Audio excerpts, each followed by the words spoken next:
Church attendance is up, and our online donation CTR is at 44%. That's a new record. Amen. Amen. Listen, if we do find that B1, and if it don't fuck us, you can have some. For Annie and Camilo. What about you? Oi, but as soon as Frenchie's got that shite sorted, we're using it, all right? Ready or not?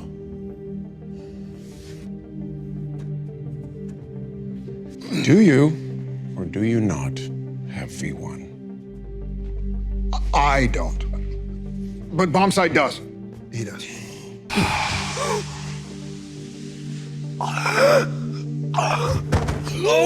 Who's memorable now? If you help us get rid of him, then we all win. We're rounding up everybody cool. All the hookers, the drug dealers. They want to ban porn. And you can have the 7. It all kicks off with a Western-style commercial, fully leaning into traditional American values. It's the first official ad for the Church of America, led by none other than Homelander. From the very start, the goal is obvious, not just to position him as a political or media figure, but as something far bigger. Firecracker steps in with good news. The numbers are climbing, and the church's recognition has jumped 22 points above average, driven mainly by white men and women between 36 and 54. On top of that, local growth has been massive, confirming that the message is resonating. And it doesn't stop there. Attendance is rising as well, translating directly into a 44% increase in online donations. With that momentum, the next move is even more ambitious. A $500 million campaign covering billboards, mass mail, and a strong presence across both physical and digital media. The objective is clear. Make sure absolutely no one is unaware of the Church of America or its so-called chosen prophet. Prophets are servants. Of course. Sir, great point. We're just trying to ease people into it. We need to prepare America for my ascension. During the meeting, Oh Father even pushes a more radical idea, bringing heaven to earth through Homelander, framing him as a kind of second coming of Christ. But that doesn't sit right with him. Homelander makes it clear he doesn't want to be directly tied to God, insisting he's not the Son of God, drawing a line within this entire narrative. Firecracker, always in sync with him, decides to surprise him with something that takes it all a step further. The Homelander Bible, a new book that, according to her, every household should own. It blends elements from the Old and New Testaments with a so-called American New Testament, supposedly written by artificial intelligence, further reinforcing this emerging doctrine. We don't get more than one chance at a first impression. Are we really gonna rush something this important? We ain't Arby's, after all. No. We're the Cheesecake Factory.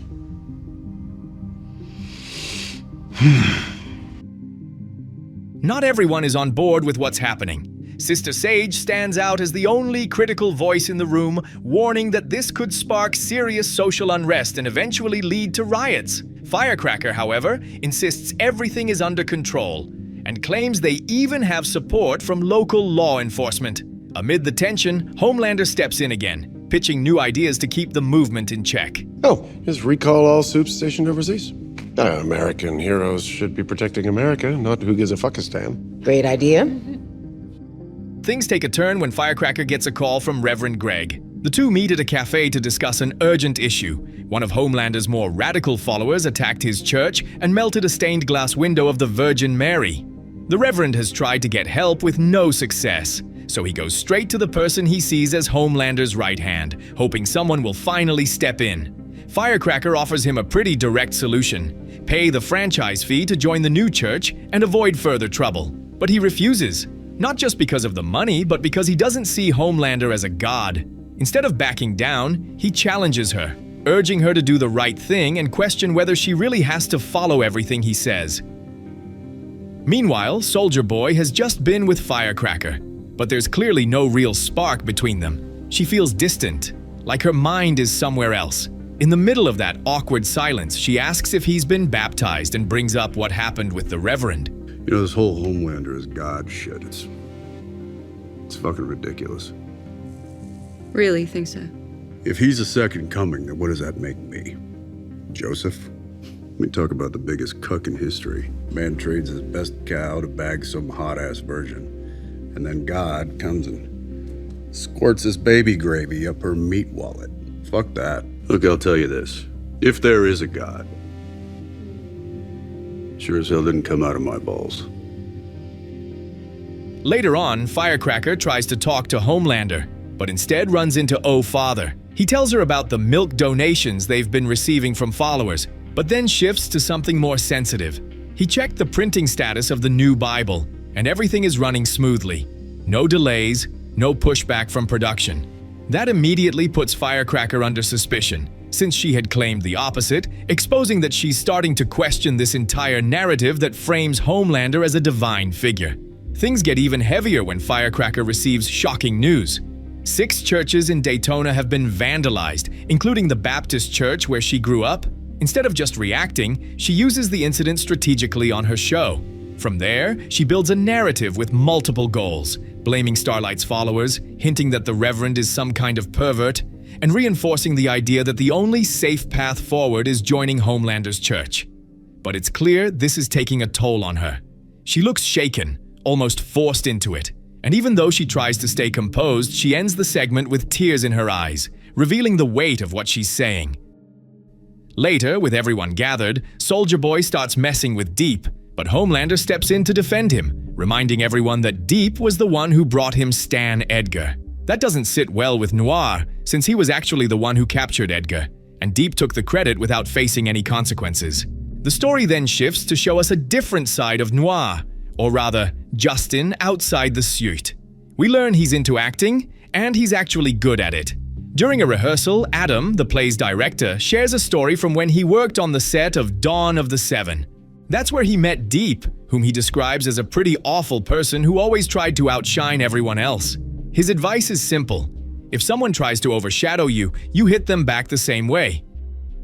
Later, on Deep and Noir's podcast, Oh Father shows up as the guest of the day. Deep tries to win him over by pitching ideas for the new Bible, even though most of them already exist. He plays himself up as someone close to Homelander, even brags about a friendship that clearly isn't what he claims. But Noir, still in costume, refuses to stay quiet and calls him out, breaking that whole facade. Look, if you really want to impress Homelander, bring me on stage for Easter. Homelander can heal me, I'll get my voice back, and then I'll fly. That's so fucking stupid, bro. Well, now, I'm gonna have to run this by Homelander, but, an honest-to-God faith healing. That's like a 9-point bump with Pentecostals right there. Goddamn. After that, Justin heads back to the play, unaware that Deep is following him. During rehearsal, he thanks Adam for the advice, saying it helped him outshine one of his fellow actors. But things take a dark turn just minutes later. Adam is attacked in the bathroom by an eel that emerges from the toilet and kills him in a brutal way. Justin arrives seconds too late, only managing to say goodbye before he dies. In that moment, he knows exactly who's behind it, and he doesn't hesitate to confront him. What the fuck is wrong with you? Nothing. Why? What's wrong with you? I call you a clam diver, and you send an eel to ass murder Adam Bork? Did something terrible happen at your play rehearsal today? Which is definitely not your job. The lead producer's stepping away. They're shuttering the production. Get it coming. Deep responds with a completely authoritarian attitude. He flat out threatens him. If he doesn't start obeying him in everything, he'll tell Homelander about his side job as an actor, something that could easily be seen as a conflict of interest ever since Homelander shut down the National Endowment for the Arts.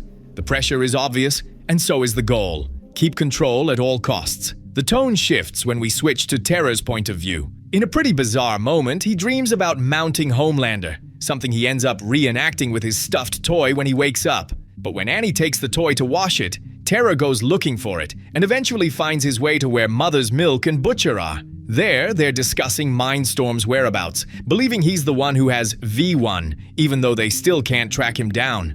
The conversation quickly goes deeper than expected, turning into a moment of reflection about everything going on and the decisions ahead. You know what's funny? Here we are, parked in the middle of hell, and I've never slept or shit so good my entire life. What's different? Well, Like you, I just finally realized that I'm already dead. Terror then wanders into another part of the house, where Frenchie is. He opens up about how worried he is that he can't give Kimiko the life she truly deserves. As he talks, he tries to focus on cooking his signature French steak, almost like using the kitchen to escape everything weighing on his mind. But frustration gets the better of him when his chocolate cake burns. Annoyed, he doesn't think twice. He tosses it straight into the trash. Right then, Huey and Butcher walk in, locked in a heated argument about the future of V1. Butcher insists it needs to be destroyed completely before Homelander gets his hands on it, a decision Huey sees as way too extreme and refuses to agree with. We burn this shit before Homelander gets his paws in it, and that's that. Well, if you want to kill yourself, knock yourself out, but why do you have to decide for the rest of us? Well, because I'm fucking right. Because I've always been right. The tension between them is obvious. They both want to stop Homelander, but the way they're going about it is pushing them further apart. Huey reminds him that Becca could just as easily be Annie or any of them, trying to make him see that this isn't just a mission anymore. It's personal. He knows Homelander is still the priority, but he asks for one chance, just one, to try a different approach. He believes Annie and Kimiko deserve better than being treated like collateral damage. The conversation is abruptly cut off when Tara shows up and starts eating the cake Frenchie threw away. The reaction is instant. Huey and Butcher jump in, forcing him to throw up to keep him from getting poisoned, barely managing to save his life. Hours later, things have calmed down. Tara wakes up and seems to be out of danger. In that moment, Butcher pauses, and in a rare moment of quiet tells Huey that when they find V1, they could use a small portion of it on Annie and Kimiko. Still, he makes one thing clear. He won't use it himself. He doesn't say it outright, but Huey understands. It's a sign that even in the middle of everything, there's still some humanity left in Butcher. Now we shift to Sister Sage's perspective. After the meeting, she approaches Soldier Boy just to confirm they still haven't found V1. But time is running out, because he's about to personally interrogate Stan Edgar to get more information. Sage then goes to Ashley with a very specific goal, to speak with that other version living inside her mind. She asks for her help to read Soldier Boy's thoughts and figure out what he's planning, staying one step ahead. During that conversation, Ashley learns about the existence of V1, as well as Homelander's plan to achieve a kind of immortality. Later, the two of them let their guard down for a moment and start talking about their childhoods and families. Ashley opens up emotionally, and Sage does the same. But in reality, it's all part of a larger strategy to gain her trust and secure her cooperation. You knew about my mom the whole time. You drew it out of me just to soften me up. Did it work? Once she feels she has Ashley's full attention, Sage finally reveals her real plan. The first phase is to help Homelander take control of the country. The second is far more extreme. Bring about the end of the world. Her idea is to release the anti-soup virus, triggering an all-out war between supers and humans. A conflict where neither side would survive. While everything collapses, she plans to hide in a bunker outside Colorado, waiting it out until there's nothing left, so she can finally have the peace and time she's always wanted. Don't worry. You're invited to my bunker. You too, Ashley. Fuck. The focus then shifts to Soldier Boy. He makes it clear that whenever Homelander loses control, everyone else ends up paying the price. So he proposes a solution. Personally interrogates Stan Edgar to get the information they need. Still, it's obvious there's little to no trust between them. After a brief exchange, Soldier Boy asks for just 1 hour to get results. But the welcome Stan Edgar receives makes it clear this won't be easy. The mighty have fucked themselves square in the ass. Don't shit where you eat, Stan. Stan understands exactly why he's still alive. V1. He even hints that part of him wants it all to be over already. Soldier Boy mentions they've already tracked down Zoe and her father. They know where they are. The threat is direct. Cooperate, or they'll suffer the consequences. I may know someone who does. You should go and see Mr. Marathon in LA. In California, the story follows Homelander as he arrives with his team at Mr. Marathon's house, where they're already expected. Several supers step forward, but Homelander only cares about one thing, whether they have V1. Mr. Marathon leads them into a room filled with relics spanning Vought's history, And that's where he drops the key information. He doesn't have V1, but Bombsight does. And more importantly, he can bring him in with a single call. As they wait, some of the people in the room start throwing subtle remarks at Homelander. They try to sound respectful, but the tension says otherwise. They can't stand him. Everything changes in seconds when, completely off guard, Homelander inhales the breath of one of the supers and collapses unconscious. That's when they reveal their true stance. They despise him, his new church, and the restrictions he's trying to impose. In that moment, they ask Soldier Boy to help them kill him, using his ability to strip Homelander of his powers so they can finish him off easily. But things don't go the way they expect. Soldier Boy takes control of the situation and starts taking them out one by one without hesitation. The scene turns into a full-on massacre until only Mr. Marathon is left. He admits the only truth he told was about Bombsight, though he hasn't seen him in 5 years. Right then, Homelander wakes up and finishes him off, surprised that Soldier Boy didn't take the chance to get rid of him. I've been fucking Firecracker. But out of respect for you, that's done. Plus her pillow talk was getting to be a real drag. Pillow talk? Later, back at Vout, Firecracker gets an unexpected visit from Homelander. The conversation turns uncomfortable when he asks her how good the sex with Soldier Boy is. He doesn't really seem to care about that part. It's what comes after that bothers him, the conversations she's been having with Soldier Boy about his rise to becoming a god. But then Homelander pushes further and uncovers something that hits him hard. Firecracker never truly believed in him as a new god. The disappointment is immediate. To him, she was the one person who genuinely had faith in him. And realizing that wasn't true breaks something inside him. Without giving her a chance to fix it, he tells her to pack her things and leave. Firecracker tries to backtrack, insists she's always believed in him and always will, but it's too late. No matter what she says, Homelander has already made up his mind. In a brutal moment, he kills her by slamming her head into the sharp wings of an eagle-shaped sculpture, ending the episode in the coldest, most decisive way possible.